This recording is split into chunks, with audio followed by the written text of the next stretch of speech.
Ladies and gentlemen, good day and welcome to MSTC Limited Q4 FY23 earnings conference call hosted by Equirus Securities.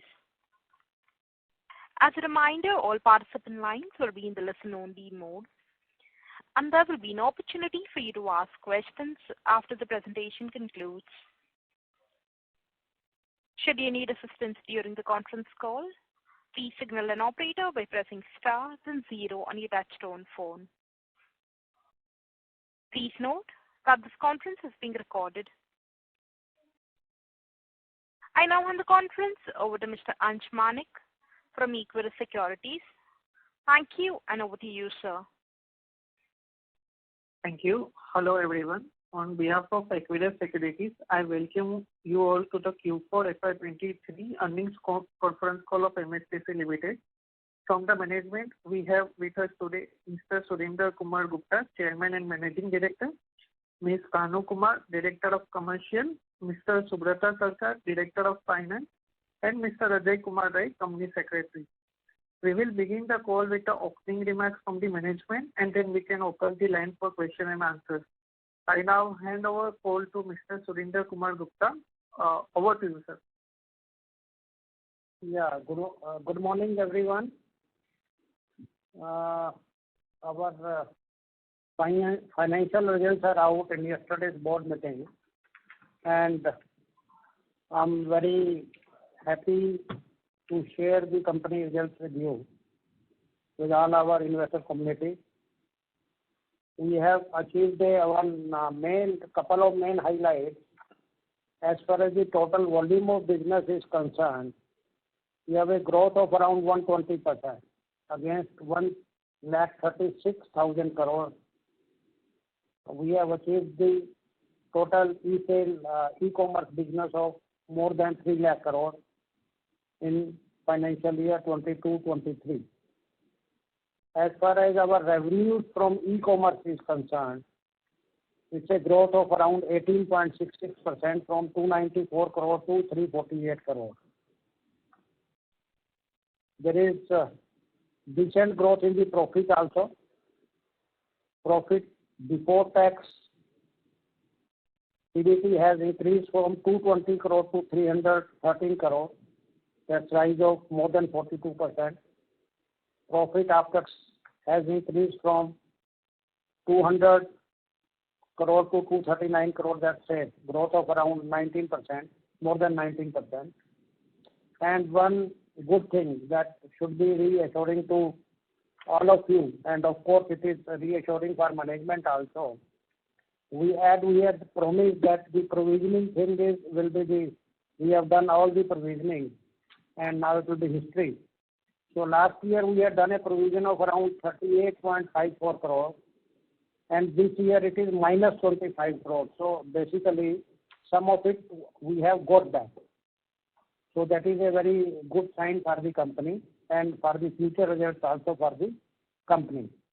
That is why our profit before tax and profit after tax in consolidated terms also has risen quite handsomely.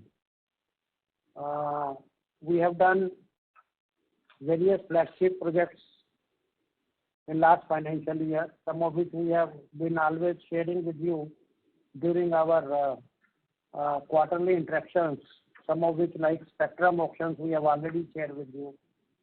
Apart from the mines auction, we have done large number of mines auctions this time. So total mines auction in the current last financial year was 86 coal mine blocks have been successfully allotted, and 94 major mineral blocks have been sold through our portal. Another thing of interest to all our investors will be that this ELV policy has gained a lot of traction, and more than 17 states have already announced their policies about as far as the ELV's condemnation and the ELV rules are in place. And more have nominated MSTC for launching a portal for disposal of all central and state government ELVs So all these vehicles are being sold now on MSTC portal, where we are earning service charges. Apart from that, the RVSFs, all the RVSF, including RVSF of MSTC joint venture company, MMRPL. So they are also getting the vehicles through this route. Last year we sold around more than 2,000 vehicles, central state government vehicles. This year again the speed has picked up, and at the end of first quarter we'll be able to give you a very handsome figure for the sale of government vehicles. So this is all in brief I wanted to tell you before I hand over to our Director Commercial and then Director Finance for give you slightly more detailed analysis of the finances. Madam. Yeah, good afternoon to everybody. As our CMD has already highlighted, the volume this year has been phenomenal, and the major contributor to this volume has been the coal block allocation that has been done through our portal. So that has contributed significantly to the volume, apart from the spectrum and other mineral blocks. Apart from that, the major highlights of the performance has been that we have sold a lot of power plants, redundant power plants of state utilities and DVC. That has actually, given the volumes as well as good earnings for the company. These power plants belong to DVC, Uttar Pradesh Rajya Vidyut Utpadan Nigam, Telangana State Power Generation, and the total volume from these plant sale is about 1,100 crores. Then the coal that is sold through our portal, it is sold in two different models.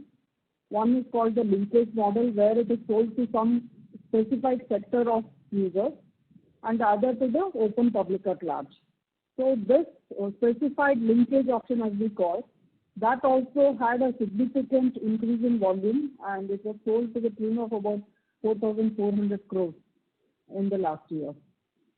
Then we have signed agreements with some private sector big entities for sale of their iron ore, continuing with what we had done last year also. So now more and more private sector entities are also reposing their faith in our portal and the transparency and features built into that. And for the first time, we have sold some intangible assets like technology transfer and trademarks, and this we have done for some 6 PSUs like Bharat Pumps and Compressors and Scooters India Limited. So this again holds a lot of potential for us in the future. We have also successfully sold some small aircraft for the Airport Authority of India.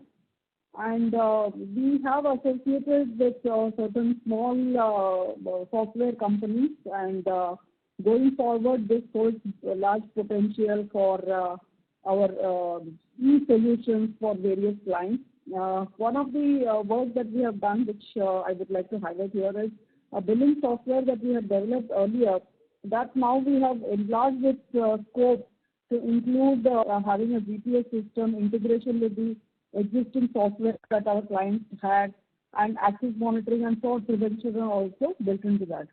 We are also in the process of adopting some new technologies, probably in the near future that will also pay good dividends. Now, as far as financial highlights are concerned, I will hand over to Mr. Subhato Sarkar, our Director Finance.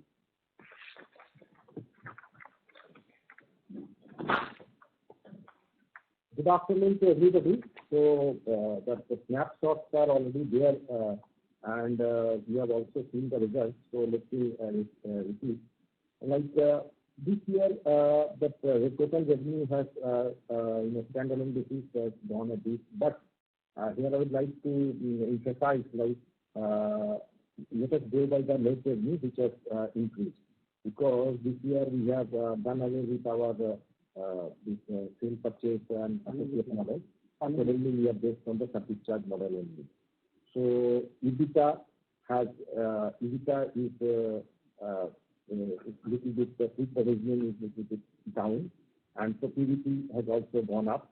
It is from 220 to 313 crores. Profit after tax has gone up from 200 to 239, and EPS has also naturally has gone up from 28.6 to 233.98, and cash profit is also there. In the segmental part, if you can see that e-commerce is a major segment, and it has contributed 348 crores and the revenue in the revenue, and 115 from the marketing. So total expenses 1545, and profit before tax is of course 313.47, and after tax is 239.22. And it is a growth year-to-year growth of 19.58 in case of tax, and PBT is 42.46 year-to-year growth. And in the consolidated results also, again the revenue already has consolidated revenue is big, but of course in the net part it has increased, and EBITDA is little bit the piece of revenue is little bit lower, but the profit before tax has also gone up from 232 to 379, rise on year-to-year basis of 41%, and profit after tax is 241.95 as compared to 199.09, rise of 21.53. Of course, EPS is also up. So if you go by the summary PL statement, this is a replica of that, and which explains that our revenue from operation is little bit lower, but if you go by the net revenue, we have increased on a standalone basis as well as in the consolidated basis also.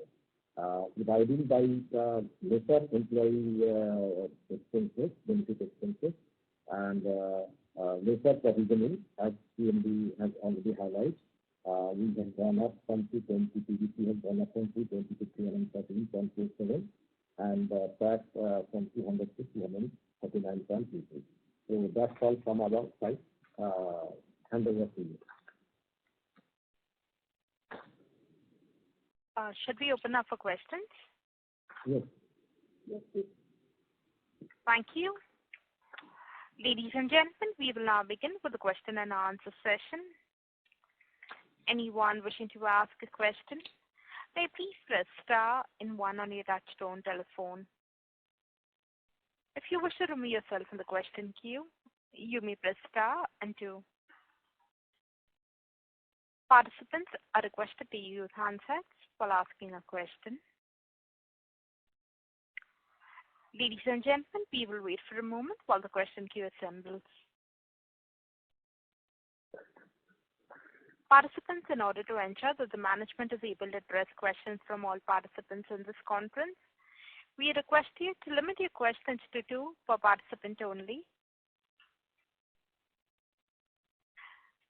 The first question is on the line of Prakash Bova, an individual analyst. Please go ahead. Yeah, hello. Good afternoon to everybody. I would like to know how many centers we will open in different parts of the country as portals, so that we can get maximum number of vehicles for scrappages. And what will be the provision for realization of scrap, steel and rubber and other important material from the components? Apart from the commission of 2.5%, what will be the sharing basis of other realization and components of the vehicle? So, and how many centers will open in the year? Thank you. That's all. Yeah, right now we have centers already last year. 3 more centers we have opened. Well, we can. 3 more centers we have opened, out of which 1 at Guwahati has already got the approval. As far as the Karnataka, Bangalore is concerned, it is under advanced stage of approval. And then the 3rd center in Fatehgarh Sahib in Punjab. Punjab. Some time, but we have already on way in setting up this center. That may take a couple of more months. So 3 more centers. So total 9 centers as of now, and we are planning to have couple of more centers in the current financial year. the second part of is whatever the material that we derive from the dismantling of the vehicles, there are basically two parts. One is the scrap and second is the spares. So scrap is sold in the open auctions, in the open market. Yeah. And the spares again, we have a portal where the spares are sold, and spares, whatever the sale or revenue figures for MMRPL, spares are a good percentage of that. So that is basically two broad classification, scrap as well as the spare that we sell from these vehicles. Yeah.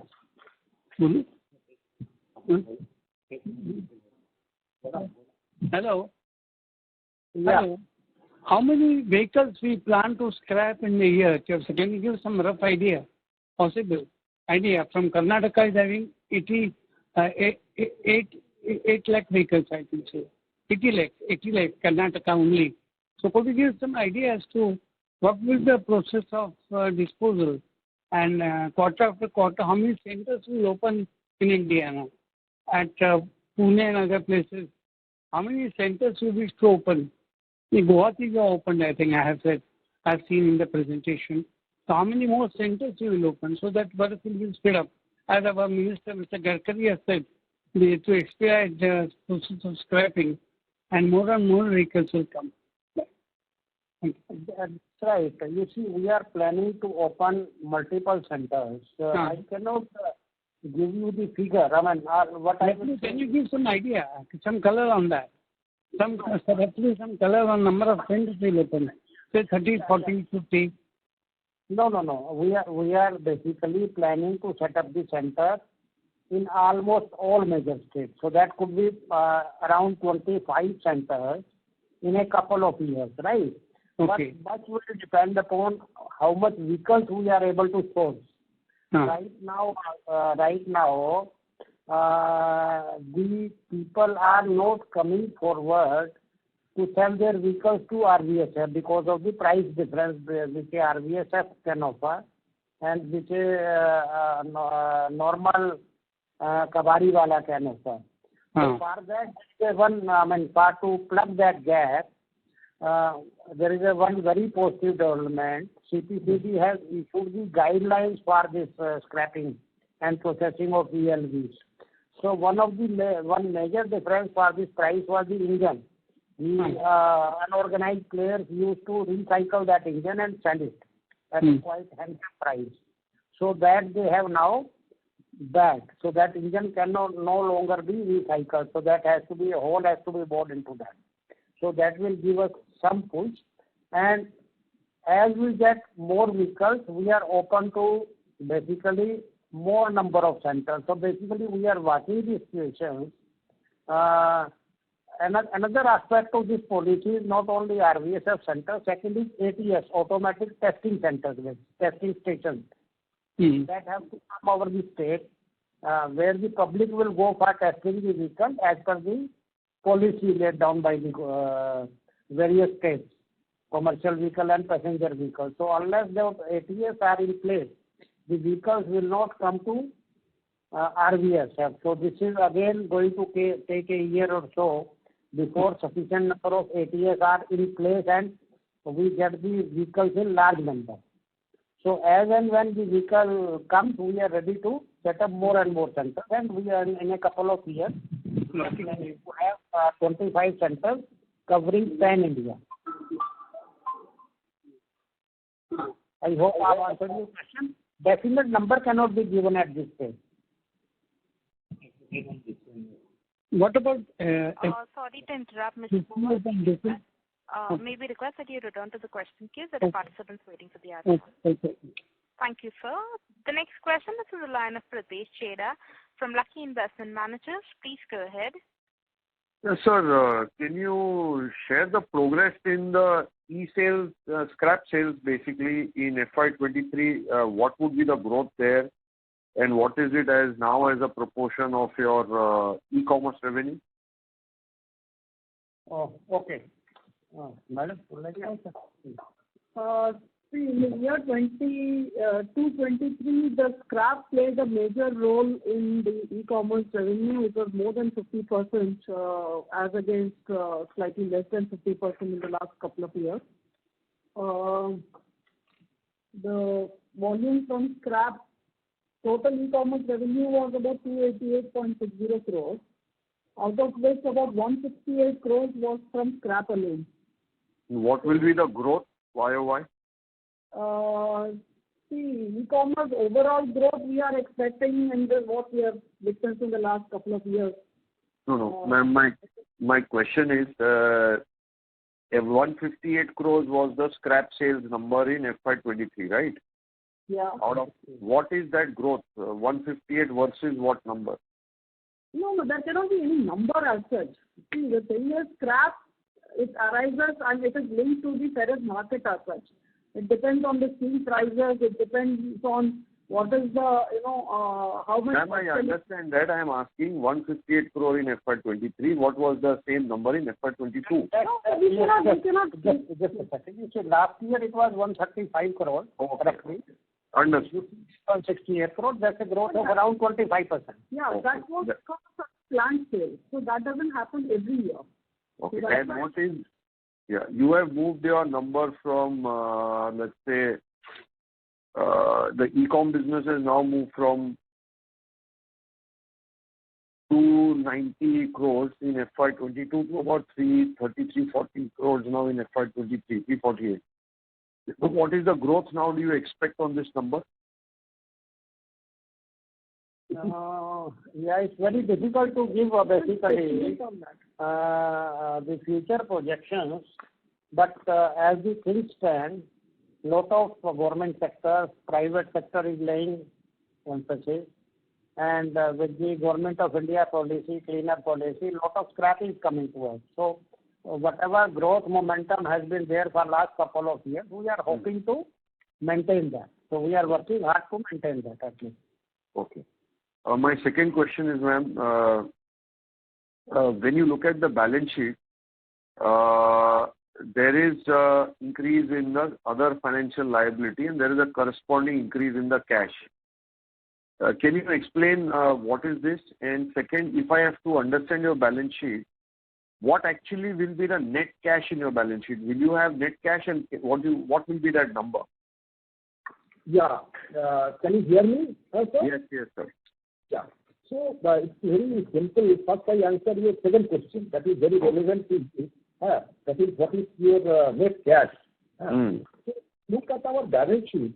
Our tangible net worth is coming out to around 420 crores.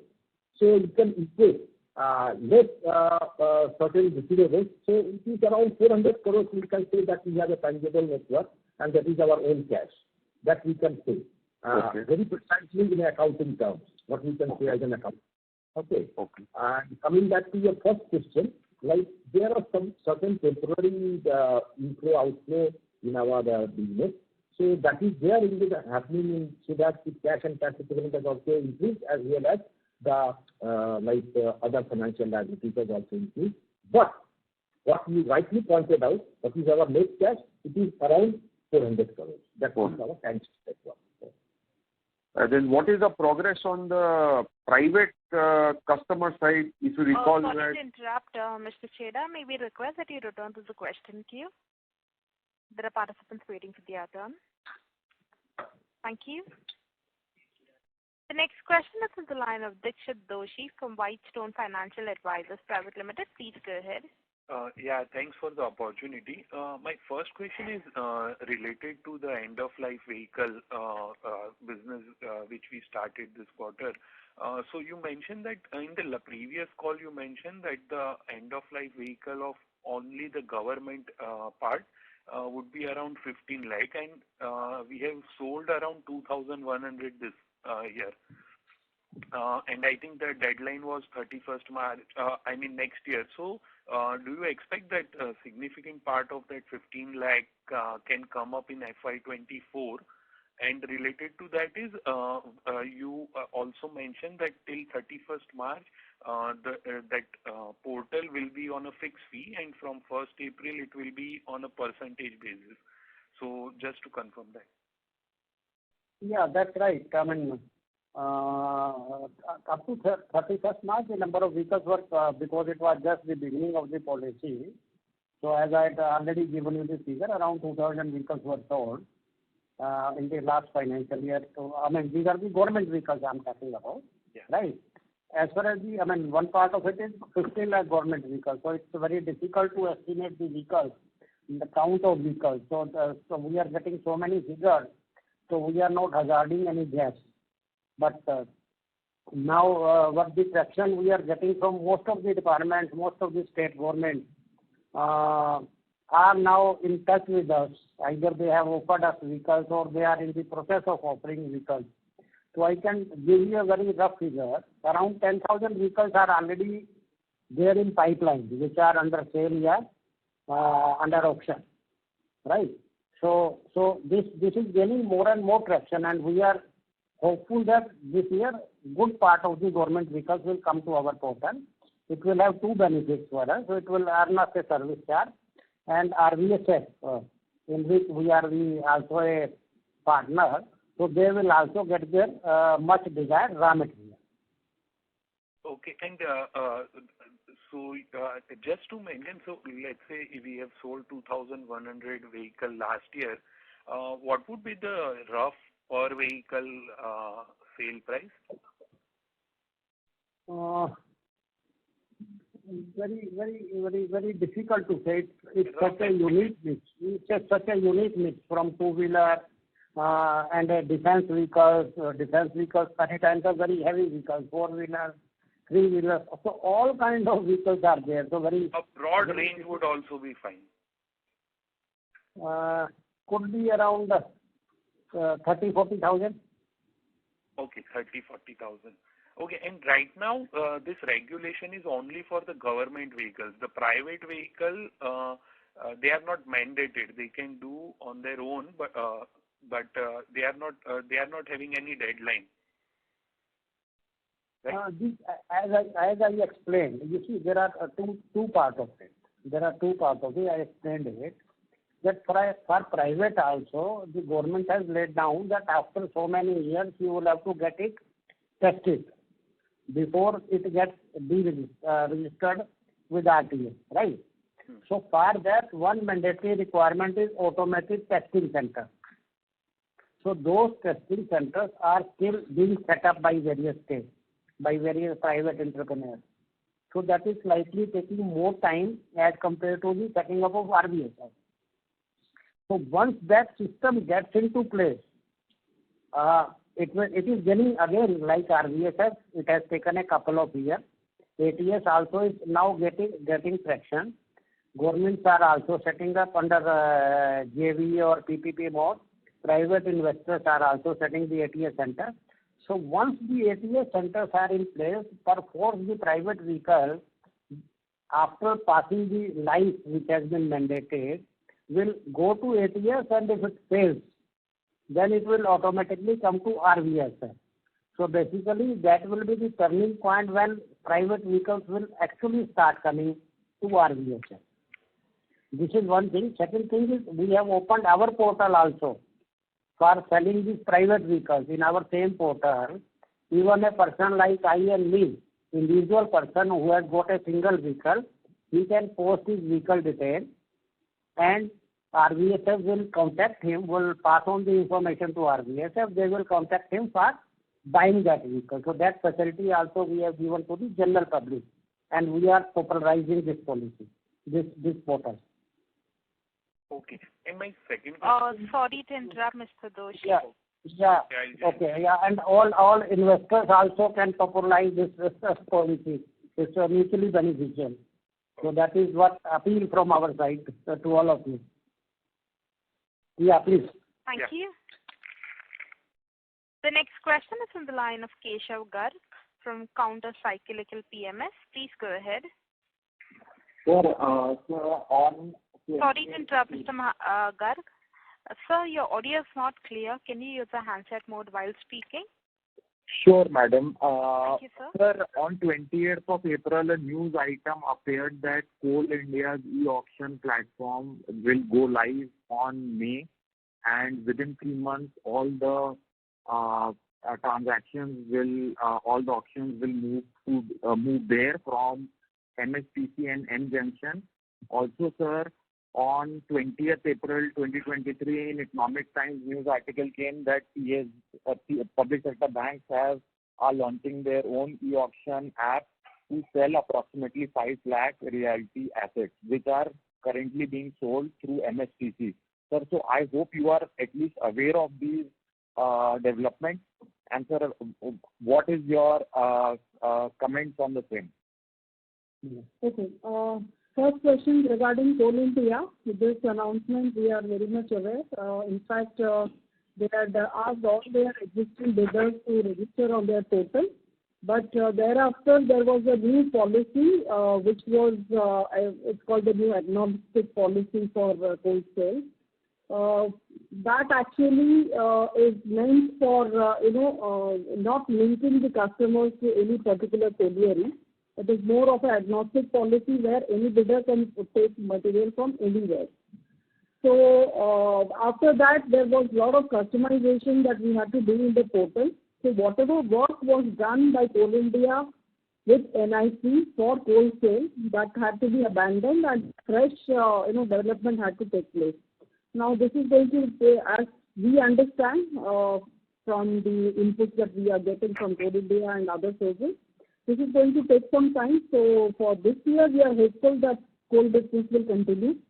And as far as the NPA auction for the nationalized banks is concerned, the IBAPI portal, we are aware that PSB Alliance has floated a tender and they are in this process. But what the message actually is coming out is that they are going to have a new system.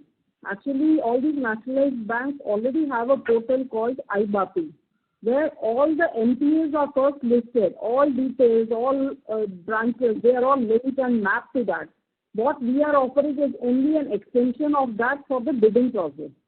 Now, the new portal that these people are planning to develop is to replace the old IBAPI portal.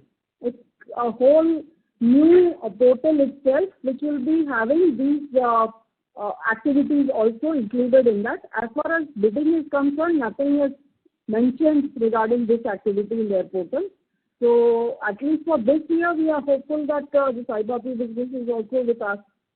Going forward, this is definitely going to take quite some time because this portal has been mandated by the Department of Financial Services, and for getting that kind of credibility and for certification and all, it is going to take some time. So till such time, MSTC is going to offer the services. And on supplement here, we are always, wherever any such development is taking place, we are always in touch with the principal so that any new development that takes place, MSTC is a part of it. So that is our continuous endeavor in that direction. Yeah, please. Sir, I hope, sir, that this trend does not exacerbate and accelerate, because since scrap is an ongoing thing, then each big customer can eventually come out with their own portal, and I don't know where MSTC will be left. But I think at least for this year we are fine. And so my second question is that, sir, our e-commerce revenues went up by 19% year on year from 294 to around 349 crore last year. But sir, if you look at consolidated cash flow statement, then the operating profit before working capital changes is 279 crore versus 271 crore last year. So which means a measly growth of less than 3% in our operating cash flow if we take out all the one-off income. So what are your comments on the same? When you're looking at that. Sorry to interrupt, sir. Sir, your audio is not sounding clear. Can you come a little closer? Yeah. Right now it is clear. Sir, slightly better. Yeah. Now it is, I think, clear. Sir, please proceed. Yeah. So when you are comparing that, you are taking the figures from that segmental reporting, correct? So no, I am talking about consolidated cash flow statement, which is the next page from your consolidated balance sheet. Yeah. There are two things. One, is a standalone performance, one is the consolidated. Okay. So consolidated comprises of our subsidiary FSL also. So when you look at both in that way, so of course the operating profit has gone up by very meager percentage. You cannot compare. I mean, it's a group as a whole we are comparing. So if you let us go by the standalone also. So in the standalone part also we have improved, but of course not that. So but there is a growth. There is not that there is not a growth at all. So consolidated, of course, in the FSL part there is not that much of growth as compared to MSTC. So in an overall view, it has gone down. That's the point. So basically, our Sorry to interrupt, Mr. Garg. May we request that you return to the question queue? There are participants waiting for their turn. Thank you, sir. We'll move on to the next question. That is from the line of Viraj Mahadevia, an individual investor. Please go ahead. Hi. I noticed that there's so much working capital release in the current financial year and the consolidated cash flows, generating an operating cash flows of 886 crores. Is this sustainable?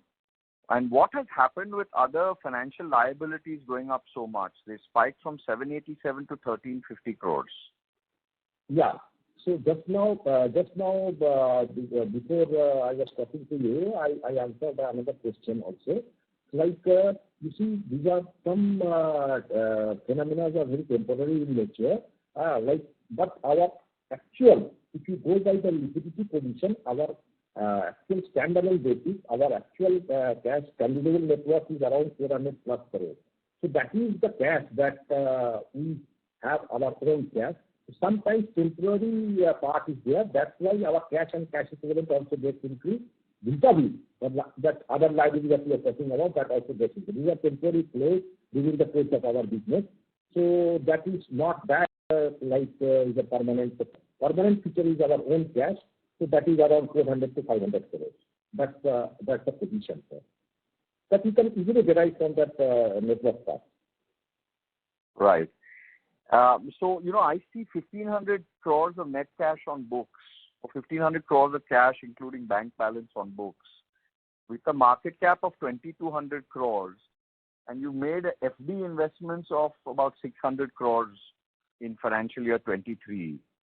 Why isn't the company considering doing a buyback or paying out higher dividends with such kind of cash flow, especially when you're generating 200 odd crores of free cash flow every year?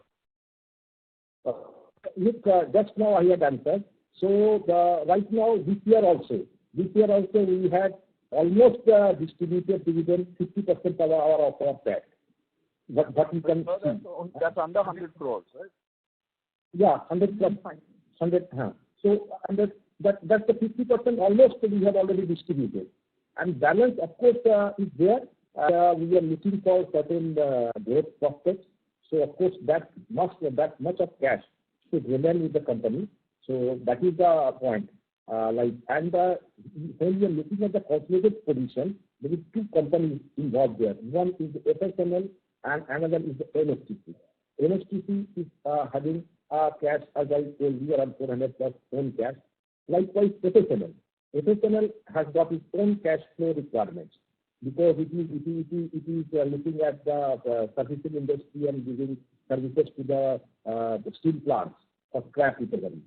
So if we leave apart the temporary part, so we are having certain amount of cash, but we are planning to have some certain growth. For that requirement, certain cash cushion should always remain in the company. That we will appreciate. Right. Okay. I mean, it doesn't sound like you need to maintain such a large cash balance, but the point accepted. Thank you. Thank you. The next question is from the line of Vivek Ganguly from Nine Rivers Capital. Please go ahead. Thank you for the opportunity. We are new to the company, so with your permission, I would like to, ask a couple of basic questions. So in marketing for the year 23, would it be fair to assume that these are purely the 115 odd crores of revenue that you'll have booked is purely service income and there is no purchase and sales of any, transaction that has gone through your books? Yes. This is completely only service income. Okay. And the service income is again on a percentage basis of a GBT, or is it on a fixed fee basis? Percentage basis of the revenue transacted. Let me explain you very vividly. The marketing that we are taking in that like that, it comprises of that segmental revenue from 116 that we have seen. That is comprises certain write-backs and etc. So we charge in the marketing on a fixed percentage basis on the amount of volume traded. That stands as percentage on the amount traded. Percentage. Okay. And one request, if you look at the e-commerce revenue, it looks like everything, whatever you all book, flows down straight to the bottom line, while in the case of others, there are unallocated expenses and so on and so forth. So going forward, if you all can do the, the revenue booking and the expense allocation better, it will be helpful from the investor's perspective. Thank you. Just let me answer you. So going forward, that with our trading for very meager amount, going forward, we may allocate that our expenses, reallocate the expenses accordingly, depending upon the requirement of the accounting standard. Of course, the solution is more. Thank you. Thank you. The next question is on the line of Srinivas Reddy, an individual investor. Please go ahead. Good afternoon. Thanks for the opportunity. Good afternoon, sir. Yes. Regarding this exceptional disinvestment, what is the progress you have made for at least this financial year? You are hopeful that it will be done? You see, DIPAM is driving that process. So they are taking all the calls after doing all the due diligence, and we cannot as such give a timeline for when it will be done. But I will just inform you that this DIPAM is taking whatever necessary action is required for the disinvestment. So no timeline can be given as such at this point of time. But what is the progress you meant to say? I mean, the plant visits and all those things were there in the newspapers reporting that prospective buyers are visiting the plants. Last quarter, there was some news. Yeah, we have also read it. So the process is ongoing. Some part has been completed. Some part is yet to be done. So DIPAM is taking care of all those things. My second question is regarding this scrappage vehicles. So what is the margin mode of calculation? Is it percentage basis of the value or fixed per vehicle, which is accruing to the MSTC? This is on percentage basis, and we have started charging from 1st of April, whatever transactions we are doing from 1st of April. On that, there is some percentage basis charge. What about e-commerce margins? Because they have been stagnating for many years. I mean, we are unable to scale the e-commerce business because other private enterprises are growing 50%, 40%, and we are growing in low teens and high teens only. No, that's not right. Last year we grew our e-commerce income by around 30%. This year also is a growth of around 18-19%. So that's a quite handsome growth for any standard. And despite the downward trend in the scrap price and iron ore prices, right? And coal prices also were a bit down. And volumes, sir. Volumes actually, if you see, we are probably transacting the highest volume in the country, 3 lakh crore plus. Okay, thank you. Thank you. The next question is from the line of Harshit Jain from REH Investment Advisory. Please go ahead. Yeah, hello. Thank you for the opportunity. My first question would be regarding the Hyderabad plots which are coming for sale, and you guys are targeting Hyderabad and especially Telangana. Any plans to foray to some other cities like New Delhi, NCR, Bangalore? And what kind of margins do we enjoy? Can you repeat your question? It wasn't clear. Yeah, my question is regarding Hyderabad and Telangana plots are coming to our portal, and we have been selling that. And firstly, I want to know that what kind of margins are we enjoying on this? And secondly, any plans to foray into some other states like Punjab, Delhi, NCR, Mumbai? Yeah, actually, we are in touch with many of the development authorities for sale of plots and everything. But what happens is in many states they have the government portals and they mandate that these transactions should happen through that portal. However, we are still trying to expand this line. And as far as the revenue that we were talking about, it is on fixed basis. This is on per event basis. So as and when we have an event, we charge some event charges. So what kind of margin? Is it 1 or 2, 3%? No, it is not percentage at all. Sometimes, we may be transacting just about 100 crores and we get, say, 20 lakhs or 25 lakhs or 30 lakhs. And whether they transact 100 crores or 1,000 crores or 15,000 crores, we get only that sum. So it's not linked to the volume. And if there is no sale, then also we get some revenue. So it's either way. Sure. And my second question would be regarding on the scrappage front. So whatever government vehicle, PSU vehicle comes, it has to come to our portal only? Yeah, it has to come to MSTC portal only. So 27 lakh vehicles would come to our portal and we will be charging 3% on every vehicle, whatever vehicle is sold to RVSFs, right? Yeah, we'll be charging 3%, but we are not sure of how many will come to us, although government has mandated. So, but the count is not still very clear. There are few figures floating around. So, this is because the RTO process is not automated online data with both of the states, so there is a discrepancy in the figure. But whatever government vehicle will be sold, that will be on our mandatory to be sold on our portal. Okay, and just like previously you mentioned that almost 10,000 vehicles are in pipeline to be scrapped. So can we expect a good revenue for Q1 onwards from this front? Definitely. Okay, thank you so much. Thank you. The next question is on the line of Vikas Kasturi from Focus Capital. Please go ahead. Hello, sir. Am I audible? Yes. Yeah, thank you. So first of all, thank you, sirs and madam, for adding more details to your presentation. This was a request last time, and thank you for taking it in. I have one more request to you. If you could just please present the numbers in crores and not lakhs, it would just make it more readable, sir. We will definitely do it. Thank you. That's a request. I have one question on the balance sheet, on the consolidated balance sheet.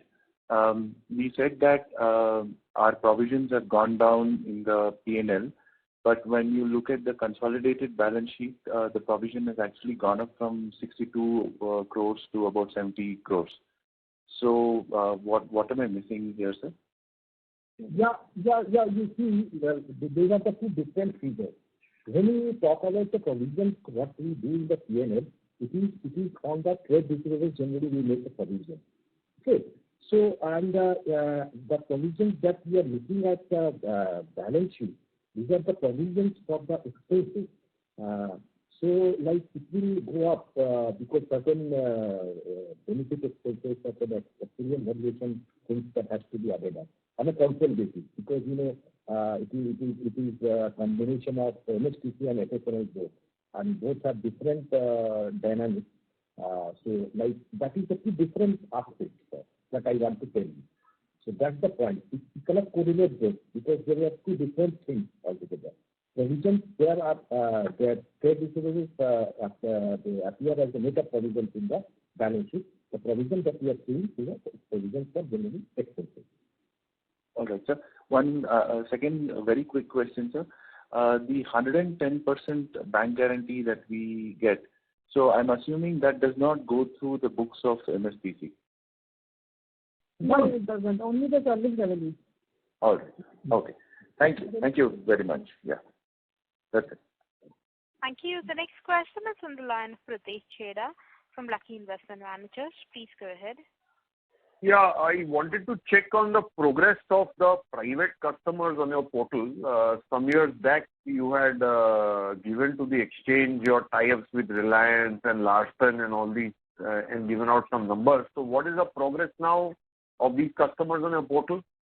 Yeah, actually, the private sector clients is increasing from day to day. Reliance is transacting a little less volume, but as far as L&T, Tata Power, Vedanta, these people are concerned, the volume of scrap trade is also quite good through our portal. Bharti Airtel, Indus Towers and all. They are our main customers as far as scrap is concerned. Now for iron ore also, we have roped in JSW, ArcelorMittal, Vedanta Group. So they are selling their iron ore through our portal. So the number of products that we are selling for the private sector is also going up. Apart from these, then we also have a lot of confiscated goods by the customs of the clearing agency, CFS units. All over India, we are selling material for them. So that also gives some good volume for us. So private is what portion of your e-commerce revenue now, contribution? We are not maintaining basically figures like that as of now. So we'll take it as a suggestion and see whether we can have our accounting where we can have that kind of estimate. But any guess that you want to share? Is it 5%, 10%, 2%? No, it's not a very major sum, so definitely we want to. Okay, no problem. And my second question is... sorry to interrupt, Mr. Chera. May we request that you return? Ma'am, it's just a follow-up, ma'am. So there are participants waiting for their turn. Thank you. The next question is from the line of Dikshit Doshi from Whitestone Financial Advisors Private Limited. Please go ahead. My first question is regarding this trade receivable. If we see on a standalone balance sheet, it is around 333 crore. Can you just break it up between the e-commerce and the marketing? Yeah. So likely, yes, I'm giving you that breakup. Like if you go to the trade receivable 333, so our e-commerce is around 50 crores, around 50 crores. The balance is in our associate model and 110% DG model. And all are CPOs, that's what I can tell you. Because our trade receivables have shown a consistently decreased value. As on 31st to 32, it was 407. Now we are at 333. So even in the marketing, it is CPO and requires no provision at this juncture, because it basically comprises mainly of the 110% DG business. And in terms of marketing business, so couple of years back we were thinking that it will completely go out of the balance sheet. But now I think what we are doing is we are continuing with the 110% guarantee back business. So this we will continue to do, or is there any plan that we will completely exit the marketing business? We definitely would like to continue and expand this to the extent possible, because that's completely secure. We are quite sure of the receivables. So definitely we would like to continue and maybe expand it to the extent possible. Okay. So it will continue at let's say currently whatever run rate we are having. It will continue at that run rate? No, as of now, in fact, we are doing very minuscule volumes, so we would like to expand this. Okay. Thank you. The next question is from the line of Sanjay Naik, an individual investor. Please go ahead. Hello. What will be the revenue growth for the next 3 to 5 years for MSTC in a percentage-wise? We cannot give basically figure like that. We are definitely targeting for very high growth, but the growth depends upon so many factors. Some of the factors may not be intrinsic to us. It may be some external factors. So what we can assure everybody is that we are expecting and working for the healthy growth. That's all. I'll take a diplomatic answer only we can give. We cannot give a definite figures as of now. To your that particular agriculture portal, Jaivik Kheti and all, is there any new developments on that? No, actually, this is acting more like a knowledge management portal now. So we keep updating the data from time to time, and we are maintaining the portal. The transactions aren't happening, and the ecosystem is not mature enough to have transactions on that as of now.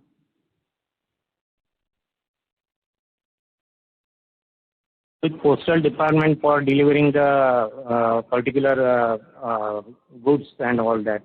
Yeah, we did that, but somehow it's not really taking off in a big way. I mean, there are a lot of ground level issues, and we don't see it happening in the near future also, because the entire ecosystem, it's not just about, picking up from somewhere and delivering somewhere. You need to have proper packaging, you need to have picking up from the farm gate, you need to have assaying facilities, testing facilities. So these are not there as of now. So this is going to take quite some time for the ecosystem to be developed. All supplement what Madam is saying is basically MSTC's presence is in B2B market. So it's a basically B2C business. So our focus is on the maintaining the portal. And as far as the end customer concerned, so that is basically our reach is not basically, the organization that way is not very large to reach the individual or end mile customers, like these FPOs and all will be at a very distant places in villages and all that. So that's why it's not basically getting that kind of question. But I hope with this government, ONDC and all that models, could be we are able to ride that platform and do some business. We'll get in touch with that ONDC so that the Jaivik Kheti get some traction on that. Thank you so much. The next question is on the line of Miraj from Arihant Capital. Please go ahead. Yeah, thank you for my question. Taking my question, I just had one clarification doubt. Earlier you mentioned that the cash balance is close to 400 crores, but if I'm looking at the balance sheet standalone, it is cash plus bank balances is a lot higher than that. Can you explain what am I missing here? If I'm reading something incorrectly here. Yeah. Some interpretation. There was which is our own cash, which is our cash in transit.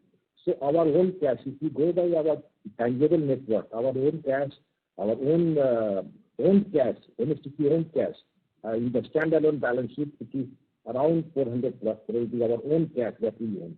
Others are the cashes that are temporary in nature because of our nature of the business. Some cashes remain in transit, in and out. That's why there is the equivalent amount of liability.